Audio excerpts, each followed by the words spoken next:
ನಾನು ನಿಮ್ಮ ಶಿರಾಗೆಳತಿ. ಎಲ್ರಿಗೂ ನಮಸ್ಕಾರ. ಎಲ್ರು ಹೇಗಿದ್ದೀರಾ? ನಾನಂತೂ ಇವತ್ತು ಕಪ್ಪು ಕಂಡ್ರು ಪರವಾಗಿಲ್ಲ ಅಂತೇಳಿ ತಲೆ ತುಂಬ ಎಣ್ಣೆ ಹಚ್ಕೊಂಡಿದ್ದೀನಿ. ಹಾಗೇನೆ ವಿಡಿಯೋ ಮಾಡಬೇಕು ಅಂತೇಳಿ ನಾನು ಮಾತ್ರ ತಲೆಗೆ ಎಣ್ಣೆನೇ ಹಚ್ಚುತ್ತಾ ಇರಲಿಲ್ಲ. ಇವತ್ತು ಹೇಗೆ ಕಂಡ್ರು ಪರವಾಗಿಲ್ಲ ಅಂತೇಳಿ ಮನ್ಸು ಮಾಡಿ ತಲೆಗಂತೂ ಎಣ್ಣೆ ಹಚ್ಚಿದ್ದಾಯಿತು. ಹಾಗೆ ಇವತ್ತು ತಿಂಡಿಗೆ ನೀರು ದೋಸೆ ಮಾಡ್ತಾ ಇದ್ದೀನಿ. ಬ್ಯಾಕ್ಗ್ರೌಂಡಲ್ಲಿ ಮ್ಯೂಸಿಕ್ ಬರುತ್ತೋ ಬರಲ್ವೋ ಕಣ್ರಿ, ಆದರೆ ನಾನೇ ಬಾಯಲ್ಲಿ ಹಾಡು ಹೇಳ್ಕೊಂಡು ಡ್ಯಾನ್ಸ್ ಅಂತೂ ಮಾಡ್ತಾನೆ ಇರ್ತೀನಿ. ಇವತ್ತಂತೂ ತಿಂಡಿ ಸೂಪರಾಗೇ ಇತ್ತು. ಚಟ್ನಿ ಮತ್ತು ನೀರು ದೋಸೆ ಕಾಂಬಿನೇಷನ್ ಅಂತೂ ನನಗಂತೂ ತುಂಬಾ ಇಷ್ಟ. ಹಾಗೆ ನಮ್ಮನೆಯವರು ಕೂಡ ಬಂದರು, ಅವ್ರಿಗೂ ಕೂಡ ತಿಂಡಿ ಹಾಕ್ಕೊಟ್ಟು ನಾನು ಕೂಡ ತಿಂದೆ.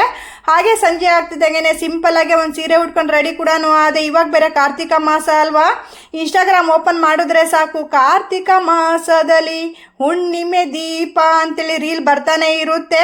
ಹಾಗೆ ಮನೆಯಲ್ಲಿ ನಾವು ಪ್ರತಿದಿನವೂ ದೀಪ ಹಚ್ಚಕ್ಕಾಗಲ್ವಲ್ಲ, ಹಾಗಾಗಿ 365 ಬತ್ತಿ ಇರೋ ದೀಪನ ಶಿವನ ದೇವಸ್ಥಾನದಲ್ಲಿ ಹಚ್ಚೋದ್ರಿಂದ ತುಂಬಾ ಒಳ್ಳೆಯದಾಗುತ್ತೆ.